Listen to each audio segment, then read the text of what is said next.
যে গরিব আছে তো গরিবের দিকে তো ঘুরেই তাকাই না, এদিকে লোক একটা কম মন্ত্রী একটা তিরপাল আমি যদি জানাচ্ছি অঞ্চলে তো বলছে যে আমাদেরকে বলে লাভ নেই গো, আপনাদের মেম্বারকে বলেন। একটা মেম্বারকে বলছে তো মেম্বার কয়েছে আমরা কিছু করতে পারবো না যতক্ষণ কেটি না করতে আসলে সার্ভে। তো আমি টোটালি এখানটা ঘর বাড়ি গেলা পাইনি, কিছু নাই, তো আমি করতে পারি না। স্বামীটা সোজা, আমার স্বামী সোজা, ছেলে পিলে গেল সোজা। আপনি তাহলে এই সরকার থেকে ঘর করার টাকা পাননি? আমি টোটালে পাইনি, আমার পাট্টা খানটা নাই। যারা পাওয়ার যোগ্য তারা তো আমি দেশের বুকে করেছিল, পয়সা আছে, এবার যে এখানে করেছিল দুটা ঘর, গরিব আছে পাইলে দুটা ঘর পাবে, হ্যাঁ, কিন্তু দু ঘর থেকে গেলাম আর যারা পা তারাই পেলে। দেশ গোটা দেশকে কি বলবে, আমরা তো গরিব আমাকে পাত্তাই দিবে না। আমি ঘরটা এত খান্ডি করে পানি জমে বাচ্চা গালা খেলে ঘরের ভিতরে পানি। আপনি আমার বাড়িটা দেখে আসেন, আমার বাড়িটা দেখে আসলে সব করতে ভালো হয়। হসপিটালে এই যে গর্ভবতী মহিলারা তাদের জন্য কোনো সুযোগ সুবিধা আছে কিনা? বাচ্চাদের জন্য কি মহিলাদের জন্য কিছু সুবিধা নাই গ্রামে। আমি একটা বাচ্চা ছেলে পড়াতে পারি না, উপায় নাই আমাদের। আচ্ছা, আমরা তো এই ঘাটে এলাম, প্রায় দেখলাম 2 ঘন্টা ধরে চেকিং করলাম, আমাদেরকে দাঁড় করে ওরকমই চেক দিয়েছে, এবার অত্যাচার প্রচুর। এই গ্রামে তাও দিয়েছে, এবার তো 15 বছর ধরে যায় এমএলএ আছে, তারা কিছুই করেনি, বিধান কিছুই করেনি না। আপনারা অভিযোগ করেন কোনো কিছু, একটা জলেরও ব্যবস্থা করেনি, তো কি বলা যাবে ওকে? কেন তাহলে? আপনারা যদি জনগণ যদি না জাগে তাহলে নেতারা কি করে মানে সাবধান হবে? নেতারা সাবধান হবে কি? মেম্বার, আমাদের গ্রামের মেম্বারেরা খারাপ। ভালো তো, আচ্ছা, মেম্বাররা খারাপ, আমাদের মতো মানুষকে চোখেই লাগে না। হ্যাঁ, মেম্বারের চোখেই লাগে। মেম্বারেরা যদি অভিযোগ করে যে হ্যাঁ আমার গ্রামে আছে, সবাই বলছে গরিব নাই আমার গ্রামে, কইছে যে ওই সাথে লোকগুলোকে চড়ে গেলে তোমার গরিব নাই। মেম্বারের নাম কি? মেম্বারের নামটা কি?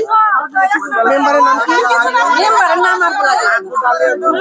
আচ্ছা, গ্রামের নাম?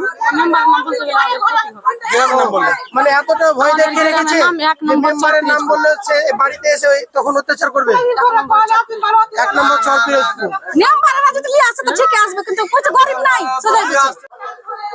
আজকে পিরোজপুর একে যা পরিস্থিতি দেখলাম, আজকে প্রধান কোনো প্রতিশ্রুতি দেয়নি। অ্যাকচুয়ালি প্রতিশ্রুতি মোতাবেক সেই প্রধান এসেছেন, প্রতিশ্রুতি দিয়েছেন, সেই পরিপ্রেক্ষিতে এই যে আজকে গরিব মহিলাটা যে টিন থেকে জল পড়ে, আজকে বিছানাতে ঘুমাতে গেলে জল পড়ে, সেই ক্ষেত্রে 2 চোখের পানি ফেলে আজকে প্রধানের কাছে গিয়েছেন। প্রধান প্রতিশ্রুতি দিয়েছিল যে না, আমার দ্বারাতে কোনো সম্ভব না। আজকে 3বার সেই 15 বছরের বিধায়ক রয়েছে, সেই আখরুজ্জামান এমএলএ, সে একটা বিদ্যুৎ রাষ্ট্রমন্ত্রী।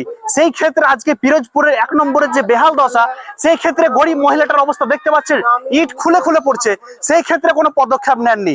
অ্যাকচুয়ালি কাটমানি সেই আসতে সেই ঘাট পার হয়ে যে ব্রিজের অবস্থা দেখলাম, কালভেট বলে পরিচিত, সেই কালভেটের অবস্থা কারেন্টের ইলেকট্রিক বিল দিয়ে সেই ব্রিজটা বানানো হয়েছে। তাহলে আপনারা জনগণ রয়েছেন, সেই ক্ষেত্রে 15 বছরের বিধায়ক বানিয়েছেন, আপনারা এখন পর্যন্ত কোনো প্রত্যাশা দেওয়ার ক্ষেত্রে, সেই ক্ষেত্রে এমএলএ কোনো প্রতিশ্রুতি দেওয়ার ক্ষেত্রে কাজ করেননি। বলেন আপনার কি কি সমস্যা হচ্ছে আপনি বলেন। আমি বললাম যে টোটালি আমি ঘরের পাট্টা খানটা যে দেশের লোক দেখাতে পারবে, আমি পাট্টা খানটা পর্যন্ত দেখাতে পারছি না। আমার পাট্টা হয়নি, আমি কোনো ঘর পাইনি, আমার ছেলে পিলেকে পড়াতে পারছি না।